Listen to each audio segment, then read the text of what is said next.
Hello बच्चों, how are you? I hope you all are fit and fine. Children, आज आपका जो मैंने एक लेसन क्लास के लिए छोड़ा हुआ था कि मैं बाद में पढ़ाऊंगी, पाठ अष्टदशा यानी कि पाठ 18 परिश्रमे समृद्धे मूलम। आज इस पाठ को पढ़ाते हुए इसका हिंदी अर्थ में आपको समझाऊंगी, ठीक है? So all of you open your book page number 73। बहुत ही इंटरेस्टिंग स्टोरी है ये, इसको ध्यान से सब लोग सुनेंगे, मजेदार है कहानी, है ना? तो अपनी पेंसिल्स भी आप लोग अपने हैंड में ले लीजिए, अगर किसी को कहीं कुछ नहीं समझ में आएगा तो उसका अर्थ लिखते चलिएगा, ठीक है? कॉपी में अर्थ को लिखने से अच्छा है कि उसको अपने दिमाग में लिखिए, दिमाग में आपको अच्छे से बैठ जाए, समझ में आ जाए। एक्सरसाइजेस को, प्रश्नोत्तरों को आप लोग कॉपी में करिए और जो हिंदी अर्थ है उसको आप केवल अपने समझिए, ठीक है? चलिए स्टार्ट करते हैं। परिश्रमे समृद्धे मूलम, यानी क्या हुआ? परिश्रम के मूल में ही, जड़ में ही समृद्धि छिपी है, यानी उन्नति छिपी, उन्नति है या उन्नति छिपी। एकदम भगवान हरि स्वर्गम नरकम च निर्माय इंद्र स्वर्गस्य यमराज च नरकस्य स्वामी कृतवान। एकदा भगवान हरि, भगवान हरि किसको कहते हैं? भगवान विष्णु को। एक बार भगवान विष्णु ने स्वर्ग और नरक का निर्माण करके इंद्र को स्वर्ग का और यमराज को नरक का स्वामी बनाया। तस्य देव दिवसात् स्वर्गं प्रतिदिनं जना आगन्तम्। उसी दिन से यानी कि उसी दिन से स्वर्ग में प्रतिदिन लोगों का आना आरंभ हो गया। अभवत आगमन, अभवत न आगंतुम आरंभ, यानी कि आरंभ हो गया।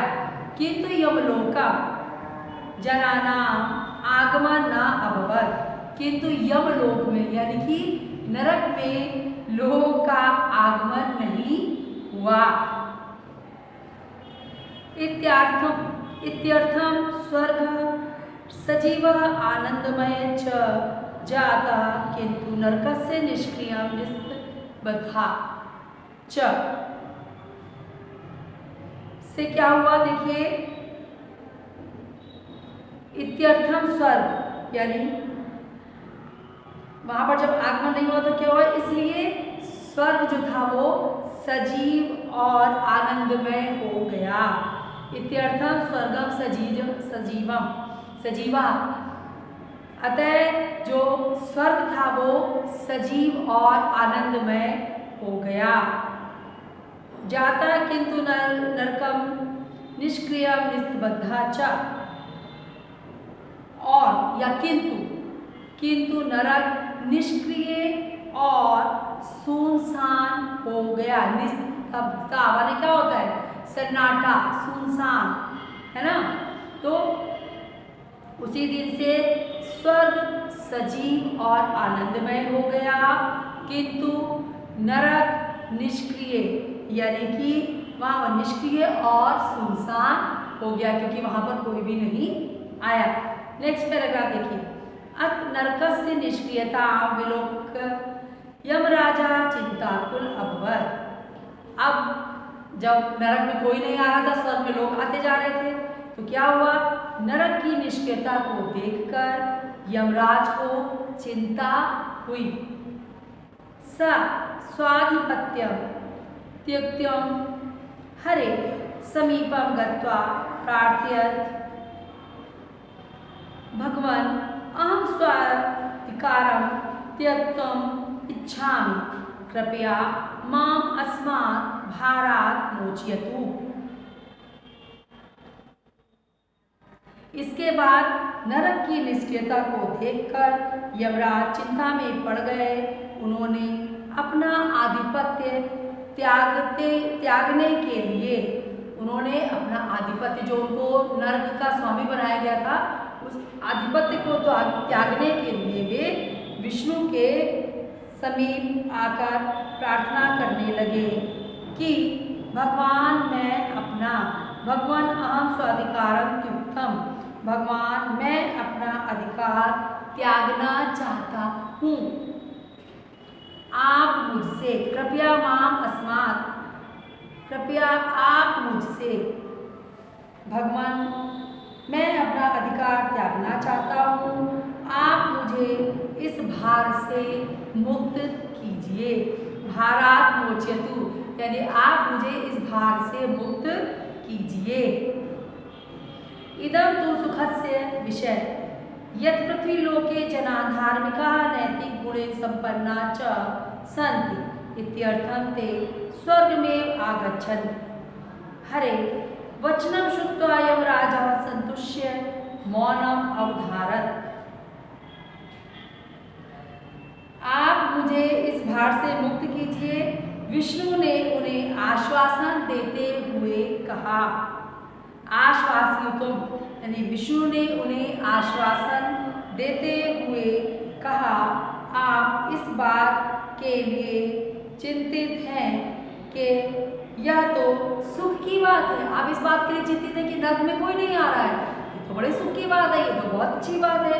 उन्होंने कहा कि पृथ्वी लोक के लोग धार्मिक और नैतिक गुणों से संपन्न हैं, यानी वो धार्मिक कार्य और नैतिक गुण कर रहे हैं उनके अंदर, इसीलिए तो हम सब जा रहे हैं, नरक नहीं आ रहा है कोई, तो ये तो बड़े सुख की बात है। उन्होंने कहा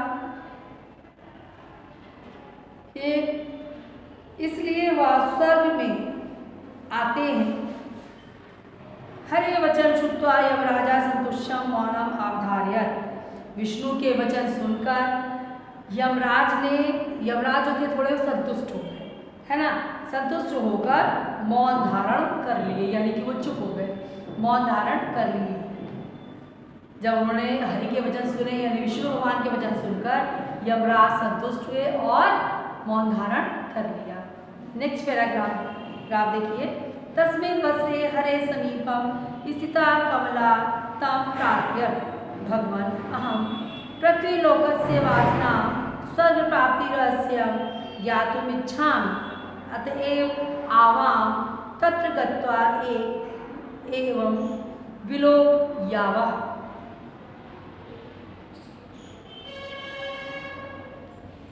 उस समय विष्णु के समीप, तस्मिन् वसरे यानी उस समय विष्णु के समीप लक्ष्मी बैठी थी, वो बैठी हुई थी उनके पास में, विष्णु भगवान के पास में। विष्णु के समय बैठी लक्ष्मी ने उनसे प्रार्थना की, किनसे? विष्णु भगवान से, उनसे प्रार्थना की, भगवान, हे भगवान, मैं पृथ्वी लोक के दर्शन या पृथ्वी लोक के निवासियों को स्वर्ग प्राप्त करने के रहस्य को जानना चाहती हूँ। लक्ष्मी ने क्या प्रार्थना की कि हे भगवान, मैं पृथ्वी लोक के निवासियों की स्वर्ग प्राप्ति का रहस्य जानना चाहती हूँ। ज्ञातुमिच्छामि, यानी जानना चाहती हूँ। अतएव आवाम तत्र गत्वा एव विलोकयावः, अतः या इसलिए हम दोनों वहीं चलकर, वहीं जाकर देखते हैं। नेक्स्ट देखिए। अथ कमला हरिणा सह पृथ्वी लोकमगच्छत् ते अपश्यन् यत् पृथ्वीलोके सर्वे जना स्व स्व कर्मेषु निरताः आसन्। अतः इसके बाद लक्ष्मी विष्णु भगवान के साथ पृथ्वी लोक में आई।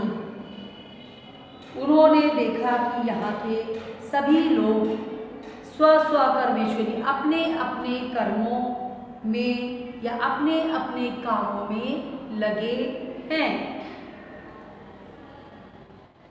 तेषां जीवनम तपस्य गयो जीवनम आसीत्, उनका जीवन तप और त्याग का जीवन था।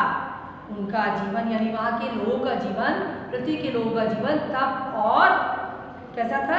तपस्या, संयम का जीवन था, तप और त्याग का जीवन था।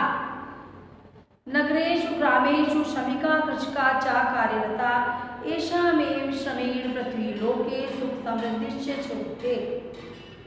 नगरों में यानी नगरों और गांवों में मजदूर और किसान,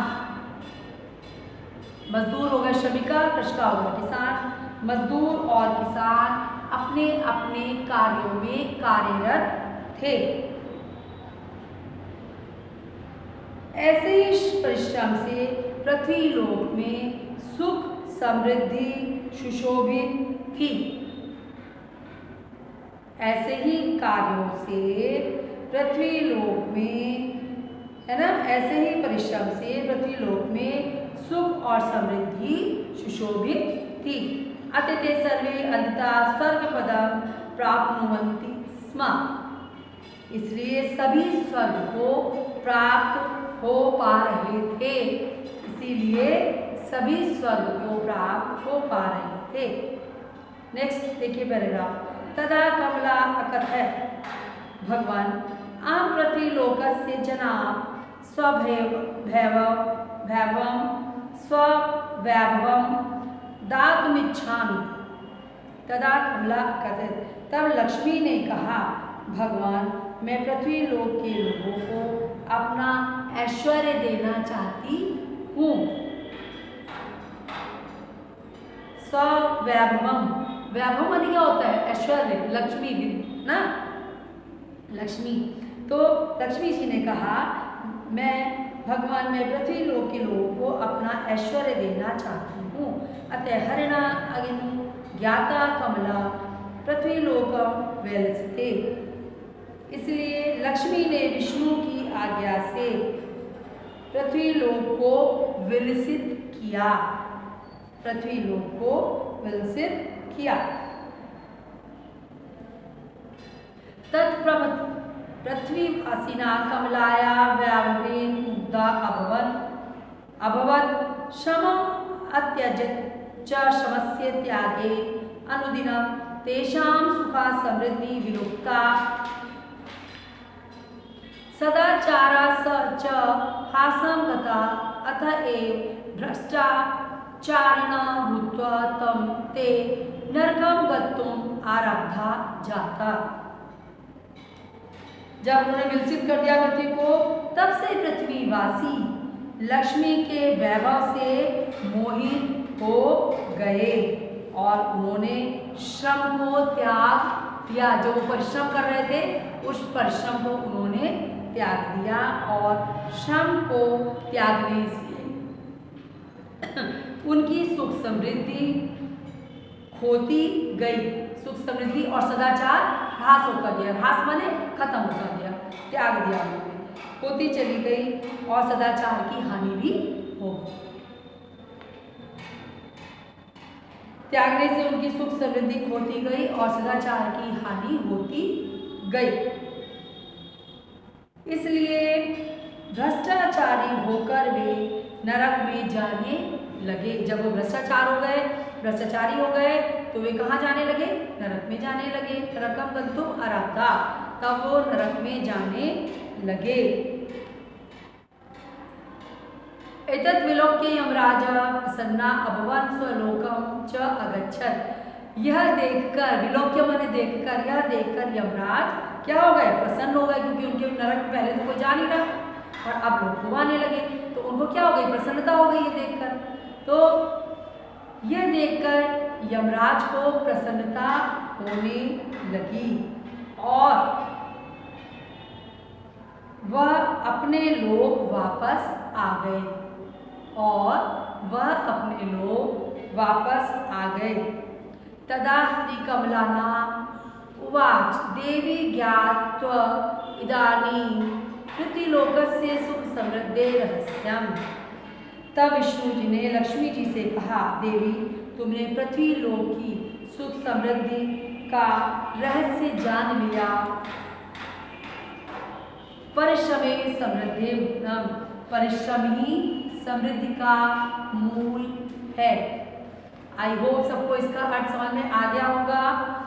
आपके इसमें जो भी शब्दार्थ हैं आप याद करिएगा, और अगर किसी को किसी भी लाइन का कोई भी अर्थ, कोई भी पैराग्राफ नहीं समझ में आएगा पूछेगा। ठीक है, तब तक आप लोग इसको अच्छे से 2-3 बार रीड करिए, पढ़िए। जो नहीं समझ में आएगा नेक्स्ट क्लास में पूछिएगा। एक्सरसाइज नेक्स्ट वीडियो में। Bye bye.